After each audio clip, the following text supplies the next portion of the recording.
First story, I'm currently stuck in a tough situation, and I'm not sure if I'm handling it the right way. This is the first time I'm sharing my story here, so if I miss any details, please feel free to ask for more information. Let me paint you a picture of what's going on. I'm a 25-year-old guy, and I've been in a relationship with my wife, who's 27 years old, for 8.5 long years. Last August, during one of our trips to the USA, I finally asked her to marry me. We went through with it legally just 10 weeks ago, followed by a beautiful church ceremony 5 weeks later. Then, we whisked off for our honeymoon 2 weeks after that. However, during our honeymoon, something strange caught my attention for the first time. My wife was constantly glued to her phone, texting away, and whenever I tried to catch a glimpse of who she was talking to, she would quickly hide it or turn the screen away. When I questioned her about it, she brushed it off, saying it was just her friends or her sister. But this behavior made me uneasy and suspicious. By the beginning of the second week of our honeymoon, I couldn't shake off my doubts anymore. So one night, while she was fast asleep, I mustered up the courage to check her phone. And to my utter shock, I stumbled upon evidence that shattered my trust in her. The woman I believed loved me, the woman I had just married a month ago, was having an affair with a 39-year-old man who worked as a cook at her workplace. Despite this shocking revelation, I decided not to confront her during our honeymoon. I didn't want to ruin what should have been a joyous time with an ugly argument. But once we returned home, I couldn't keep quiet any longer. Further investigations revealed that her relationship with this man had started at the end of November last year, right after we got engaged but before we walked down the aisle. I couldn't wrap my head around why she kept this from me, especially when we still had time to call off the wedding. It felt like I was living in a nightmare that I couldn't wake up from. Despite uncovering this painful truth, I haven't mustered the courage to confront my wife about her infidelity. She remains unaware that I'm aware of her affair, although I suspect she might have sensed my growing suspicions. We still have some tasks left to complete, like selecting our wedding photos and writing thank you notes for the gifts we received. I've been putting off addressing this issue because I'm unsure of how to approach it. But the turmoil inside me is becoming unbearable, and I know I can't avoid it forever. Now, I'm exploring my legal options, such as whether I can legally remove her from our shared home, which we both signed a rental contract for.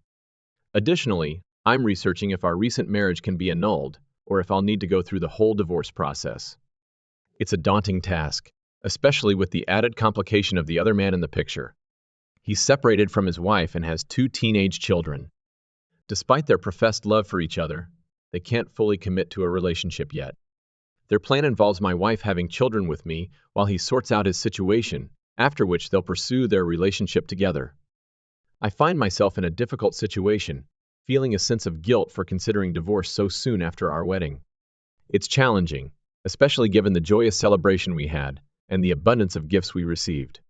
Yet, the truth is, I can't continue living like this. I'm seeking some validation from you all, perhaps just confirmation that my decision to leave her and pursue a divorce is the right one. Any advice or insights you can offer would be greatly appreciated. Thank you for your support. Update: today, I plan to have a discussion with our office lawyer to see if they can provide any guidance on this matter.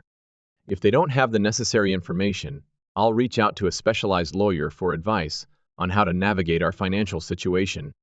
Neither of us is particularly wealthy. We're both doing reasonably well. Currently, my wife is working at 75% capacity due to restrictions imposed by her employer. Interestingly, if she were to work full-time like me, she would actually earn more. In terms of our backgrounds, my parents are in the upper middle class bracket.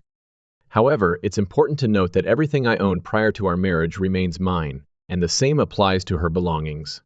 Anything acquired or purchased after our marriage will be subject to division. It's also worth mentioning that she won't inherit anything from my parents, as it's my prerogative to receive it, a situation that existed before we tied the knot. Update 1: I had a chat with our office lawyer, but they don't have all the info. They gave me the contact details of someone who might help. I'm gearing up to call them today or tomorrow to set up a meeting pronto. I'll make sure to keep everyone in the loop about how things unfold. Big thanks to everyone for the support in the meantime. Update 2: I had a chat with the lawyer, and she's digging into whether having another relationship is enough to annul the marriage. This is the first time in her years of dealing with divorces that someone reached out so soon after tying the knot. She sympathizes with my situation, and she's taking some time to explore the options. I'll update you once she gets back to me in a few days. Thanks for your patience. Update 3. I have up to 6 months from the wedding to initiate an annulment process. So I'm taking my time to explore the possibility of annulling the marriage in the church by discussing it with a priest. Right now, my focus is on preparing for my upcoming school exams over the next couple of weeks. After that, I plan to have a calm conversation with my wife about this matter. However, it's challenging to find the right approach to broach the topic with her without coming off as accusatory or confrontational, such as outright accusing her of infidelity. Update 4. After speaking with our priest, I discovered that he could also initiate the annulment process. He suggested that I have a conversation with my wife before making any decisions about divorce. He emphasized the importance of giving her the chance to choose whether she wants to continue our marriage or not. However, I'm hesitant about this because I'm not sure if I can trust her again after what she did. Starting this conversation with her feels daunting. I'm unsure about what to say or how to approach the topic without causing conflict. Can anyone offer some advice on how to navigate this situation? The priest advised me to refrain from blaming her for the situation. Instead, he suggested that I focus on expressing how deeply hurt I am and how strained our marriage has become. He advised against discussing forgiveness, but recommended offering my support and assistance. It's crucial to provide enough information for her to understand that I'm aware of her infidelity without divulging too many details. Before having this conversation with my wife, I'm considering seeking advice from my lawyer to understand the legal implications and the next steps, especially concerning our jointly rented house. Update. Hey everyone. It's been quite a journey since my last update. Remember when I was grappling with whether to confront my marriage issues or opt for a divorce or annulment? Well, I had a chat with a lawyer who laid out my options. According to them, I could seek an annulment within 6 months of getting married. However, cheating isn't explicitly listed as grounds for annulment, so it's not a sure thing. In the worst-case scenario, I might end up with a divorce. I also reached out to our priest, seeking guidance from a spiritual perspective. The priest informed me that I could pursue an annulment at any time if I could provide evidence of infidelity occurring before, during, and after our marriage. Fortunately, I have the necessary proof to back up my claims. My friends, upon hearing about my situation, unanimously advised me to ask my wife to leave our home immediately. So after gathering all the information I needed, I mustered up the courage to confront my wife about her infidelity 3 weeks ago. Our conversation was emotionally charged, filled with tears and raised voices. Despite the intensity of the moment, I managed to keep my composure, and we delved into various issues that had been festering between us. In the days following our confrontation, we even took a weekend away together to hash out our problems in private. In essence, my wife confessed to cheating on me without providing a clear explanation as to why it happened. She admitted that she hadn't disclosed the affair earlier because she feared my reaction, thinking I might get angry and leave her. This raises the question of what she expected to happen when I inevitably found out. Moreover, she assured me that she still loves me, but her actions spoke louder than words. I urged her to contemplate what she truly wants and what she's willing to do to salvage our marriage. Depending on her decision, I would then determine whether I wanted to give our relationship another chance.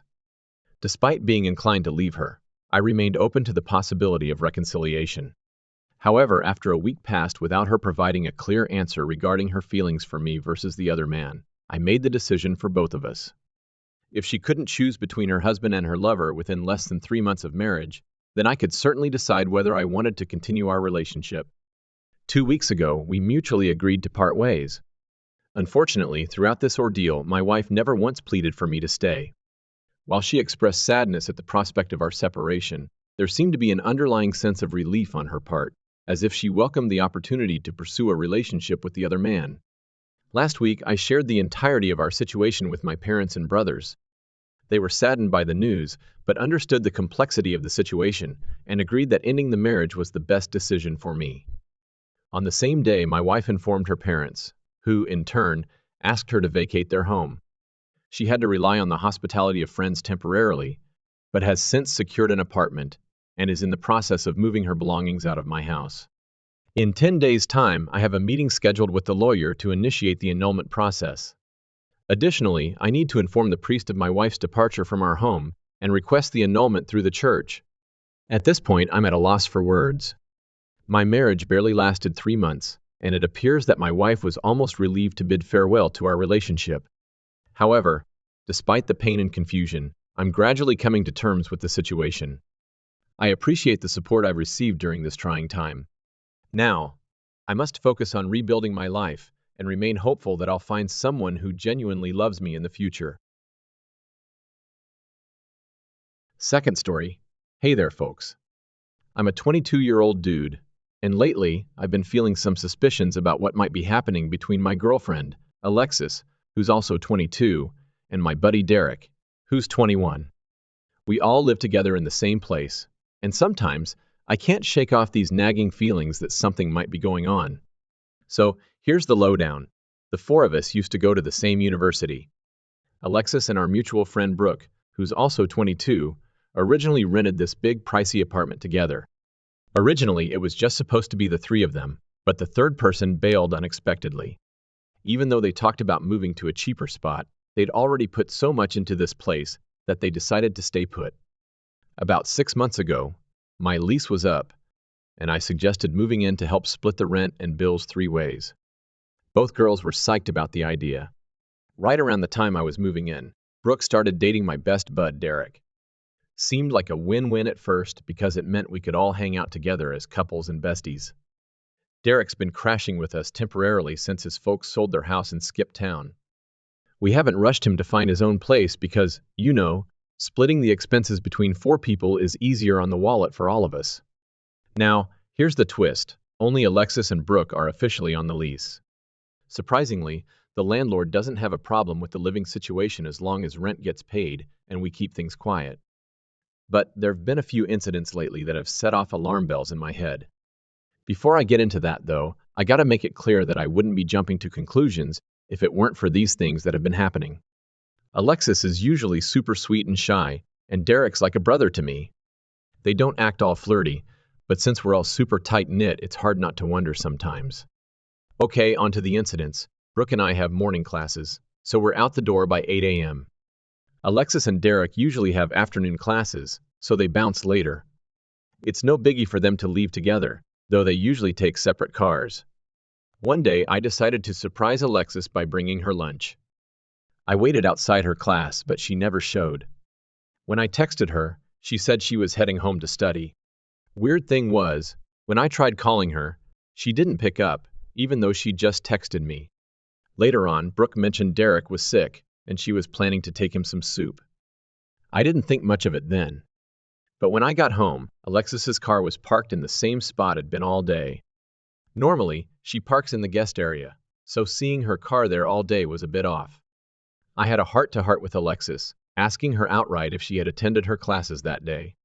There was a pause before she admitted that she had actually skipped. Her reason? She found the professor's lectures incredibly frustrating. This skipping thing wasn't new, and she knew I wasn't too keen on it, especially since it had impacted her grades before. However, there had been some improvement lately, so I was trying to stay positive. While I was busy with the dishes, I decided to reassure her. I planted a kiss on her cheek and expressed my trust in her judgment. She responded by saying she probably wouldn't skip again because being cooped up alone in the house when bored wasn't her idea of fun. We shared a chuckle, and the evening continued as usual. We eventually hit the hay, and just as I was about to doze off, a thought struck me. If Derek was supposedly under the weather at home, why was Alexis still wide awake on her phone? I found myself waking up suddenly and asking her about Derek's whereabouts, considering Brooke had mentioned he wasn't feeling well. Alexis appeared a bit surprised by the abruptness of my question, perhaps because I went from half asleep to fully awake in a split second. She mentioned he had been around in the morning but had headed out to run errands or something along those lines. Her response seemed a bit scattered, given the circumstances, but I tried not to read too much into it, although it did leave me feeling a tad uneasy. The next peculiar incident unfolded when I went to toss some things in the kitchen trash. That's when I spotted a wrapper from the same brand of protection that Alexis and I use. It was tucked away behind a cereal box, not immediately noticeable, but the distinct color caught my eye. The thing was torn, and it struck me as odd because Derek always goes for a different brand. Normally, we dispose of such items in our respective trash cans in our rooms to avoid any awkward situations. Plus, with exams looming over us, Alexis and I hadn't been intimate in a while. I wasn't snooping around for evidence or anything like that. I just did a quick inventory check to see if any of our supplies were missing. It was tough to tell, given that we usually buy in bulk. Later that night, I decided to bring up the discovery to Alexis. Her reaction was unexpected. She seemed surprised when I mentioned my theory and quickly became agitated, going off on a tangent about privacy invasion. This caught me off guard because Alexis is typically level-headed and doesn't jump to conclusions. I suggested discussing it with Derek and Brooke, but she vehemently shot down the idea, insisting we keep it between us unless something similar happened again. It was a bit perplexing because we've always been open about such matters. However, living together might have made Alexis uncomfortable discussing it openly. She hails from a conservative small town, so her views on privacy could be different from ours. Now, as for Derek and me, we've got a decent rapport with the guys in the neighboring apartment. While we don't hang out regularly, we engage in friendly banter about sports or catch up in the hallway. It's a laid-back vibe that allows us to address noise issues without any awkwardness. Let's dive into the third incident, which happened just this past Monday. I found myself alone in the apartment when I bumped into one of the guys from next door. We got to chatting about football, as guys often do. Then, out of the blue, he mentioned something about a couple in our building being quite vocal about their morning activities. He mentioned that the walls were too thin for their liking, which got a chuckle out of me. You see, Alexis and I sometimes enjoy our own morning escapades on weekends, especially when we've got the place to ourselves. It's not uncommon for Brooke and Derek to spend their weekends at her parents' house, which is a good hour and a half away. However, as the day went on, I found myself reflecting on our recent routines. It dawned on me that we hadn't engaged in our usual morning activities for about a month, not even on weekends. Instead, our intimate moments had shifted more towards the evenings, or sometimes not at all. This got me thinking, did the guy from next door mean that the couple's morning antics were happening on weekdays? The thought made me feel a bit uneasy.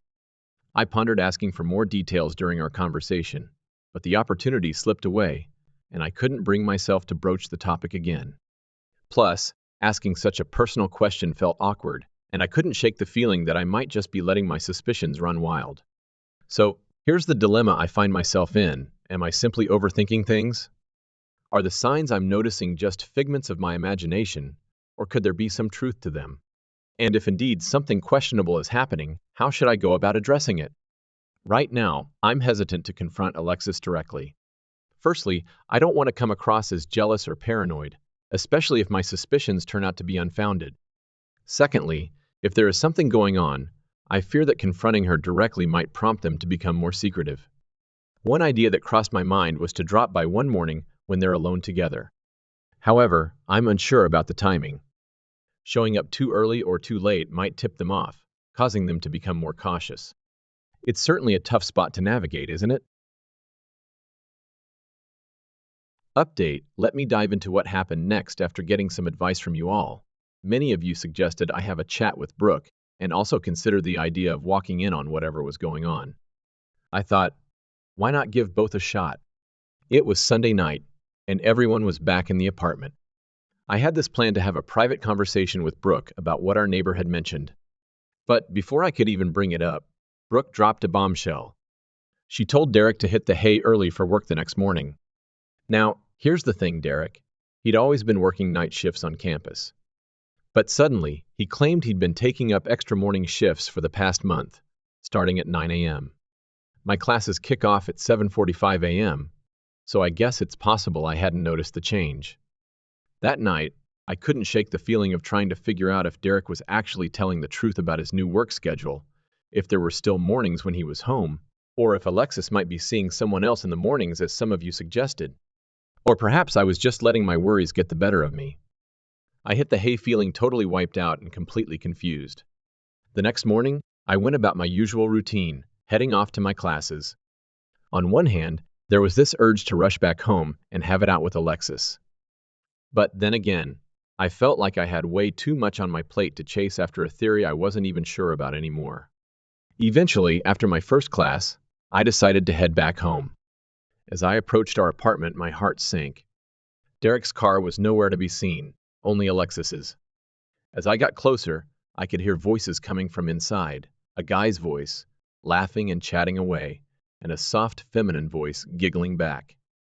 I never really thought about what I'd do in a situation like this before. I pressed my ear to the door, trying to catch any hint of their conversation, but all I could make out was mostly giggles and muffled words. Then, I heard Alexis being tickled and shrieking. Perhaps I should have waited a bit longer, but I just couldn't. As soon as I started fiddling with my keys, the laughter abruptly stopped. They knew I was there. And when I finally opened the door, there they were, Alexis and Mark. Now, Mark's one of the guys from the apartment next door, the one who didn't initially tip me off. I never really liked Mark. He's got this know-it-all attitude and makes inappropriate comments towards the girls. But I never suspected something like this. My initial plan was to confront them or demand some answers, but tears welled up, and I just couldn't bring myself to let them see me in such a state. So, I just muttered nice, real nices, and made a beeline back to my car. I could hear Alexis calling out my name in the hallway, but I didn't stop. I half expected her to come after me, but when I got to my car, no one was there. I ended up driving to a nearby park and just sat there, feeling utterly bewildered. Strangely, my first thought was about how my family would react to all this mess. What on earth was I going to tell them? Alexis has always been a favorite with my family. We often joked about wedding plans, and she was embraced as part of the family. However, as I pondered our living situation, impending final exams, and the imminent move in about 2 weeks, it dawned on me that I couldn't handle the upheaval right now. You see, I'm in the throes of applying to a highly competitive graduate program, and jeopardizing that isn't an option, especially not because of this relationship drama. Thankfully, a friend stepped up and offered me a place to stay. My plan was to swing by home at some point during a lab period to grab my essentials.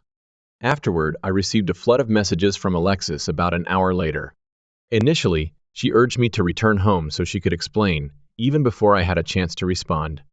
Following that, she sent another message claiming to be in the midst of an anxiety attack, something I had often helped her through in the past. Cold-hearted as it may sound, all I could think was, well, you've brought this upon yourself. A brief pause, and then she uttered something that struck me. I don't understand why you're so jealous. We were just hanging out. I waited for more, and she continued. I know it might look suspicious, but trust me, if I were in your shoes, I'd think the same thing. But we weren't doing anything. He needed advice on girl problems. You have to believe me. Honestly, I found it hard to buy into her explanation. While it might provide satisfaction to witness a cheater try to cover their tracks, my mind kept replaying the cherished moments we shared, sparking concerns about potential infidelity, even in those good times. It's a constant battle between wanting to unravel when this all started and grappling with the gnawing worry. This clandestine affair has been going on for more than a month, and my suspicions continue to grow. Later that night, a text from an unfamiliar number piqued my curiosity. It turned out to be the friendly guy from next door, who got my number from Derek. He expressed profound apologies for what I'm going through, and admitted that he should have spoken up earlier. He wasn't entirely sure his friend was involved with a girl who had a boyfriend until he learned her name. As many of you suspected, his earlier comment was a discreet attempt to clue me in. So, it turns out Derek wasn't the culprit. Instead, it was one of our neighbors, a revelation we weren't privy to until now. Amidst this chaos, the only silver lining appears to be that Obi-Wan has no connection with Alexis, and their relationship seems to be concluding, as it rightfully should. Yet, certainty eludes us. The unfolding of the next update promises more revelations and twists in this unfolding saga. In the last update, when I walked in, Mark and Alexis weren't actually in the act. They were just chilling on the couch looking startled. The atmosphere got heavy, they both clammed up, and it was pretty obvious that something fishy was going on. Anyway, moving on to the most recent update. With the semester winding down, I've been swamped with work, and I decided to heed the advice to bury myself in my studies. I've been camping out at the library a lot because, conveniently, Alexis doesn't frequent that spot. It hit me like a ton of bricks that I hadn't looped in Derek and Brooke on my side of the story, so I snapped a screenshot of the text from our friendly neighbor. Quick side note, all the names have been changed, except for Mark.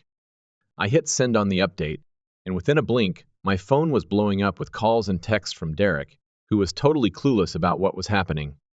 Meanwhile, Alexis was bombarding me with texts, practically begging for a face-to-face.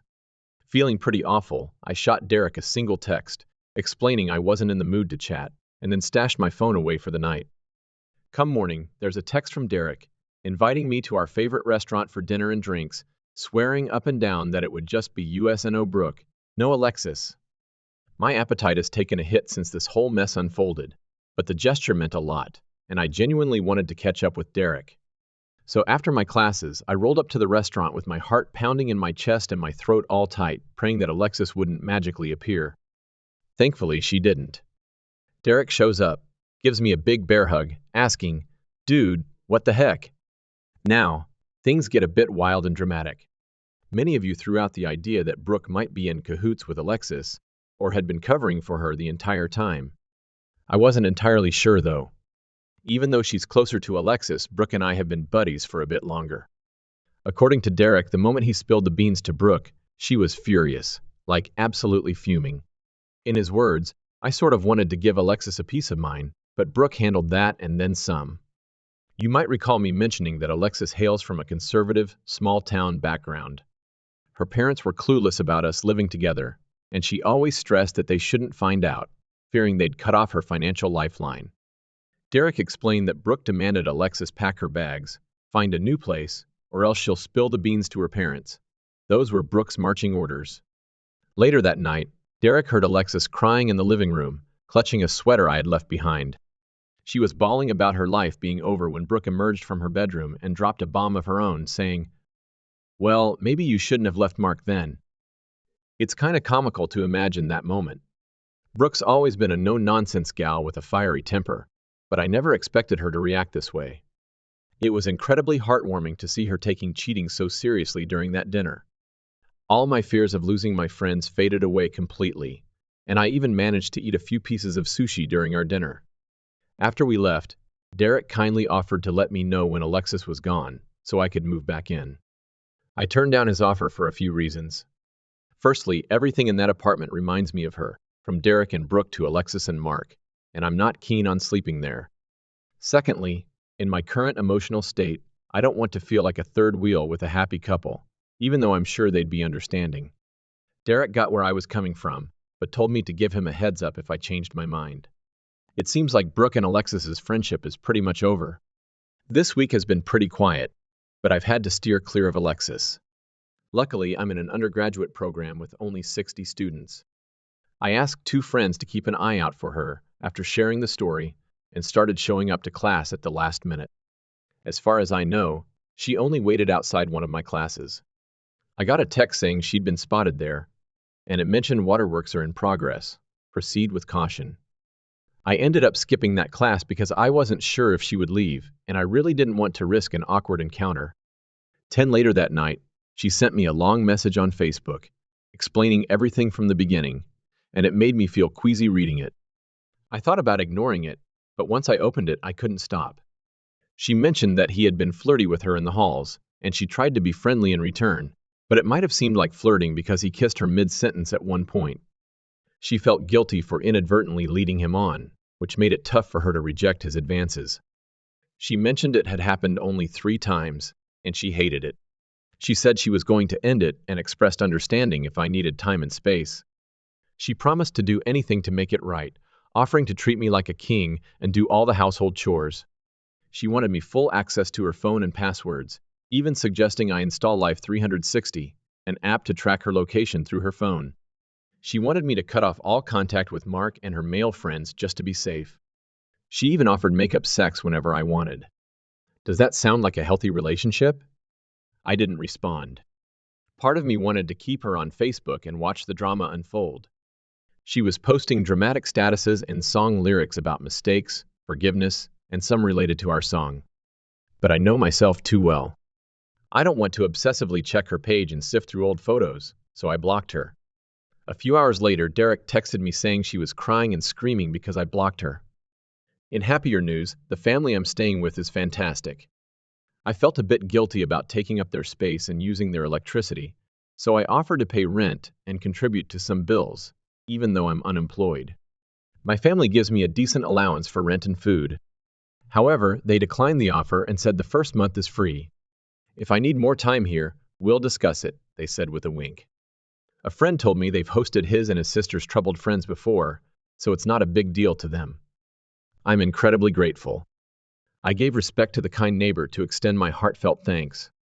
During our chat, he mentioned something about Mark being unusually quiet lately, which struck me as odd. He also shared that Mark had confided in someone, disclosing that he had been dumped. Frankly, I didn't want to dwell on it too much.